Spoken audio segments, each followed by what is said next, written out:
ஓடி விளையாடு ஓய்ந்திருக்கலாகாது. அதுக்கு தான் சூப்பர் சரவணா ஸ்டோர்ஸ்ல சம்மருக்கு ஆடைகள் வாங்கும் போது outdoor games free. Super Saravana stores summer கோடையை கொண்டாடலாம். பஞ்சாப் அரசியல் களம் இப்ப பெரும் அதிர்வலைகளை சந்தித்து வருது. ஆம் ஆத்மி கட்சியின் முக்கிய தலைவர்கள் மட்டும் இல்லாம எம்பிகள் ஒரே நேரத்துல கட்சி மாறி பாஜகவில் இணைந்திருப்பது மாநில அரசியலே உலுக்கி இருக்கு.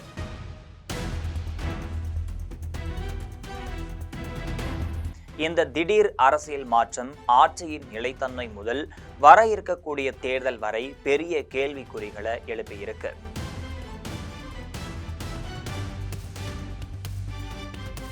இது பற்றி ஜெம் தொலைக்காட்சி வழங்கும் சிறப்பு செய்தியில விரிவாக பார்க்கலாம்.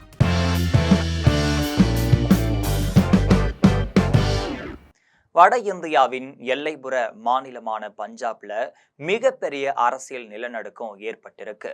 பஞ்சாப் அரசியல் களம் ஒரே இரவுல பெரும் அதிர்வலைகளை சந்தித்திருக்கு. ஆம் ஆத்மி கட்சியின் முக்கிய முகமாகவும் அரவிந்த் கெஜ்ரிவாலின் நம்பிக்கைக்குரிய தளபதியாகவும் கருதப்பட்ட ராகவ் ஜத்தா உள்ளிட்ட பல எம்பிகள் திடீர்னு கட்சியிலிருந்து விலகி பாஜகவில் இணைந்திருப்பது மாநில அரசியலே உலுக்கியிருக்கு. அதாவது ராகவ் ஜத்தா, சந்தீப் பாடக், அசோக் மிட்டல், ஹர்பஜன் சிங், விக்ரம் சாக்னி, ஸ்வாதிக் மாலிவால் மட்டும் இல்லாம ராஜேந்திர குப்தா ஆகிய 7 பேர் விலகி இருக்காங்க. இந்த அரசியலமைப்பு சட்டப்படி ஒரு கட்சியின் 2 பங்கு உறுப்பினர்கள் பிரிந்து சென்றால் அவர்கள் தகுதி நீக்கத்திலிருந்து தப்ப முடியும் அப்படிங்கிற விதி இருக்கு. இந்த விதி தங்களுக்கு பாதுகாப்பு தரும் அப்படிங்கிற நம்பிக்கையில தான் அவர்கள் பாஜகவில் சேர்ந்தாங்க. பாஜகவுக்கு தாவியவுடன் ராகவ் தத்தா தவறான கட்சியில் இருந்த சரியான மனிதர் நான் என்று தன்னைத்தானே பெருமையாக வர்ணித்து கொண்டாரு. இது அரவிந்த் கெஜ்ரிவாலுக்கு அதிர்ச்சியை ஏற்படுத்தினாலும் கூட இதைவிட பேரதிர்ச்சி ஒன்று மறுநாள் காத்திருந்துச்சு. பஞ்சாபில் ஆட்சியில் இருக்கும் ஆம் ஆத்மி கட்சியின் 117 எம்எல்ஏக்களில் 63 எம்எல்ஏக்கள் ராகவ் ஜத்தாவுடன் பாஜகவில் சேரப்போவதாக தகவல் கசிந்து கொண்டிருப்பதுதான் அந்த பேரதிர்ச்சி. ஏற்கனவே 18 ஆம் ஆத்மி எம்எல்ஏக்கள் கட்சி தலைமையிடம் அதிருப்தியில் இருப்பதா சொல்றாங்க. இந்த நிலையில தான் மேலும் பல எம்எல்ஏக்கள் ராகவ் ஜத்தாவுடன் சேர்ந்து கட்சியை விட்டு போக இருக்கும் தகவல் ஆம் ஆத்மி அரசுக்கு மிகப்பெரிய அச்சுறுத்தலை ஏற்படுத்தி இருக்கு. ராகவ் ஜத்தா ஏன் கட்சி தாவினார் என்பதற்கு என்ன காரணம் சொல்றாங்கன்னா, ஆம் ஆத்மி கட்சி நடத்தின பல்வேறு நிகழ்ச்சிகள்ல ராகவ் ஜத்தாவை கலந்து கொள்ள விடாம ஓரங்கட்டப்பட்டதை காரணம் என்று சொன்னாலும் இதையும் மீறி வெளியே சொல்ல முடியாத பல சங்கடங்கள் இருப்பதா பேசிக்கிறாங்க.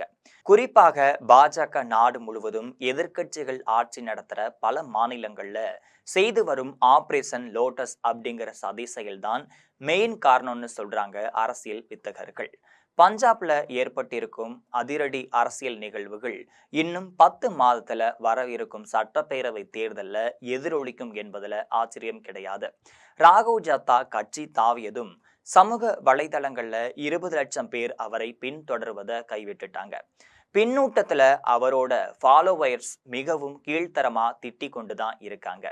இதே போலதான் ராகவ் ஜத்தாவுடன் போயிருக்கும் முன்னாள் கிரிக்கெட் வீரர் ஹர்பஜன் சிங் சமூக வலைதளங்கள்ல அவமானப்படுத்தப்பட்டு வராரு. இதே மாதிரி தான் மற்ற எம்பிகளும் கட்சி மாறுதலையும் கடுமையான வார்த்தைகளால விமர்சனத்துக்குள்ளாகி வராங்க. இப்படி இருக்கும் பஞ்சாப் அரசியல் சூழல்ல ஆம் ஆத்மி கட்சியின் 63 எம்எல்ஏக்கள் பாஜகவுக்கு சென்றால் உடனடியா ஆம் ஆத்மி அரசு கவிழும் அப்படிங்கிறது உண்மைதான்.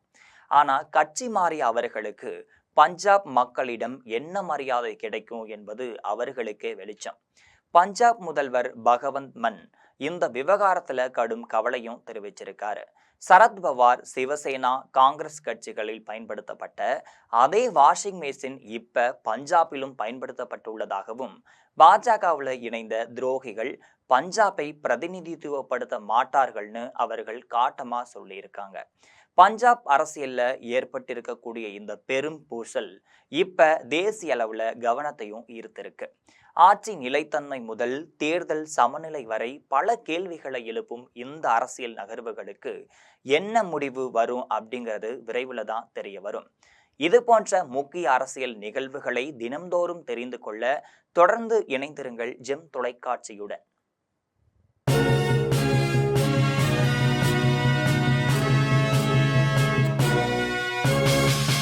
ஓடி விளையாடு ஓய்ந்திருக்கலாகாது. அதுக்கு தான் சூப்பர் சரவணா ஸ்டோர்ஸ்ல சம்மருக்கு ஆடைகள் வாங்கும் போது outdoor games free. Super Saravana stores summer கோடையை கொண்டாடலாம்.